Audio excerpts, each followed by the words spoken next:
pessoal, sejam bem-vindos a mais um MapoCast. E hoje estamos aqui com a professora Jaqueline, professora de português. Já como a senhora está? Bom dia, estou bem, melhor agora com vocês. Jaque, em seu ponto de vista, como a senhora é uma professora de português, e nós sabemos que em relação a tantos êxitos aí, tanto em concursos, em outras coisas, sempre se cobra bastante essa temática, né, do português em si. E em sua matéria, a gente sabe que tem um grande assunto que, por sinal, que estamos estudando na nossa sala de aula, né, no segundo A, que é o romantismo. A senhora gostaria de falar um pouco sobre? A parte de língua portuguesa engloba a questão tanto a parte morfológica, sintática, a parte de produção textual e a parte de literatura, né? Literatura eu sou apaixonada. Eu amo os escritores, amo os poetas, amo os compositores. E, pegando a deixa que você acabou de ressaltar, a questão também que nós estamos vendo assim, em sala de aula, o romantismo, né? O romantismo que abriu portas, que surgiu na Europa, passou pela Inglaterra, pela França, chegou em Portugal e depois chegou ao Brasil, e que teve várias características com escritores, poetas, com várias características até meio, eu não posso assim estar falando muito aqui, que é meio angustiante, que marcou, foi um período muito marcante, mas que sobretudo o romantismo ele abriu portas na questão da divulgação da literatura. Exatamente.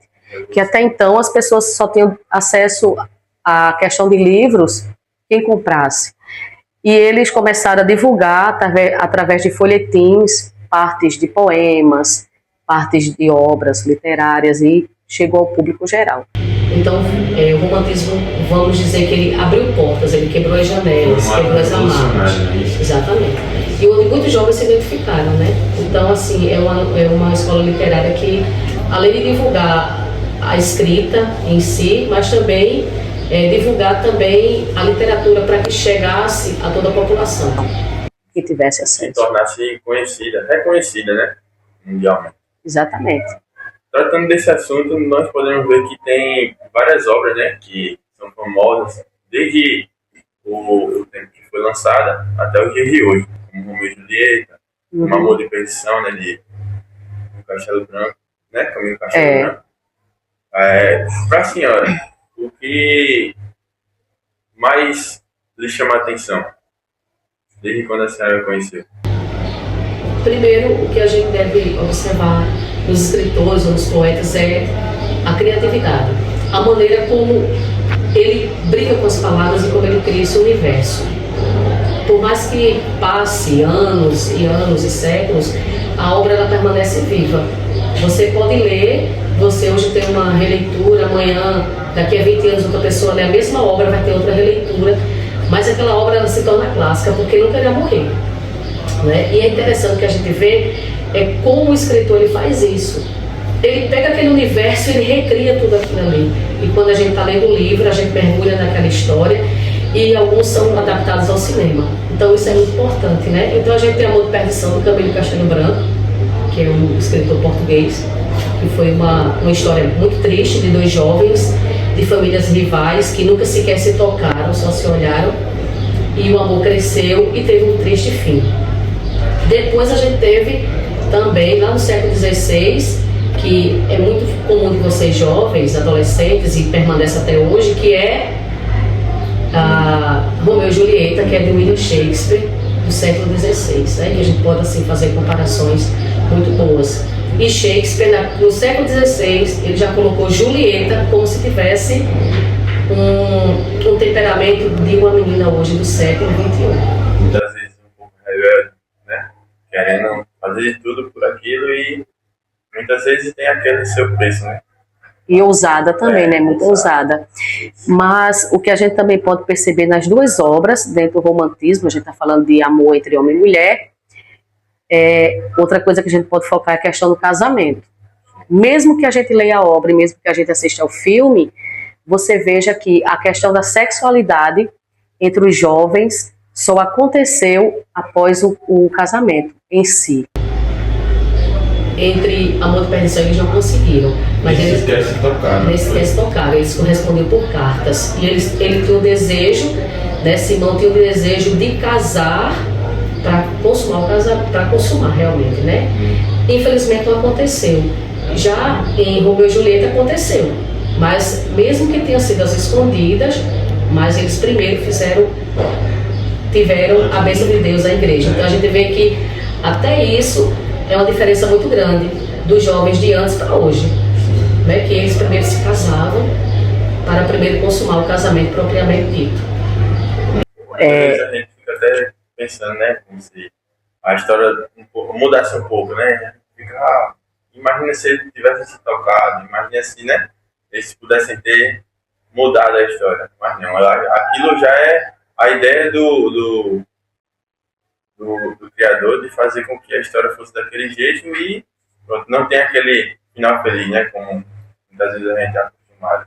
Depois o Luciano vem aquelas histórias, né?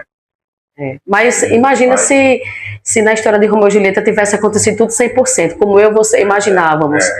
Eles vão continuar juntos felizes para sempre. Talvez não tivesse o sucesso que hoje, justamente. Não é? É o que fez, como é que se diz, alavancar, né? Fez ser reconhecido bastante. Além dessas duas obras, a senhora acha que tem mais alguma que merecia ter o mesmo reconhecimento? Sim, a gente tem muitas obras, tanto na parte dos escritores europeus, como O Sofrimento do Jovem Goethe, que é uma obra muito triste, né, também correspondido por cartas. Aqui no Brasil a gente tem José de Alencar. Tem uma que teve um final feliz, que foi Senhora, mas as outras todas foram todas assim, muito tristes, né? Mas mesmo assim, a gente não deve se apegar à questão da tristeza, mas a gente deve ver as características do romantismo, né? Que é o sentimentalismo, o amor acima de tudo, e sem a gente esquecer que é dificilmente quem não ama não sofrer. Não existe essa criatura no mundo que não ama e que não sofra. Todo o amor, independente, pode ser de pai, de mãe, irmão, casal, há um sofrimento. Isso tanto nas obras como na vida real. Quem ama, sofre, né? Infelizmente, faz parte disso aí. E tem pessoas que sofrem com resignação, outros não conseguem. Outros não conseguem. Mas tudo isso faz parte. E que viva o amor, né? Independente das obras ou não. Há quem seja feliz porque não é correspondido e há quem não seja, que seja infeliz aquele que não é correspondido. Mas a gente não deve também deixar de acreditar no amor, deve seguir em frente. Um dia... Muitas vezes dizem, né, que cada panela tem sua tampa, cada tampa tem sua panela, né? Por aí vai. Exatamente. E a questão do romantismo continua, né? Mesmo que tenha sido um período cronologicamente falando, mas hoje a gente tem aí poetas, a gente tem músicas, a gente tem casais, pessoas que se amam, que se conheceram na adolescência e vivem juntos até hoje. Isso é muito relativo. Cresceram juntos, né? Cresceram juntos. E permanecem até juntos até hoje, né? São casados e tudo mais. Então a gente, assim, mesmo no século XXI, mesmo com tanta tecnologia, mas a gente ainda tem pessoas que se amam verdadeiramente, né? Que respeitam, que têm confiança. Existe, sim. E declarações de amor também, né? Músicas, às vezes você sai para jantar, sai para almoçar juntos, para caminhar juntos e tudo mais. Então, tudo isso aí faz parte do romantismo, né? É onde a gente pode perceber que é visível, né? Qualquer pessoa que vê essas características pode ter certeza que é interessante ver esse lado, toda essa, se pode dizer, toda essa junção, né, que o romantismo trouxe a mundo da gente.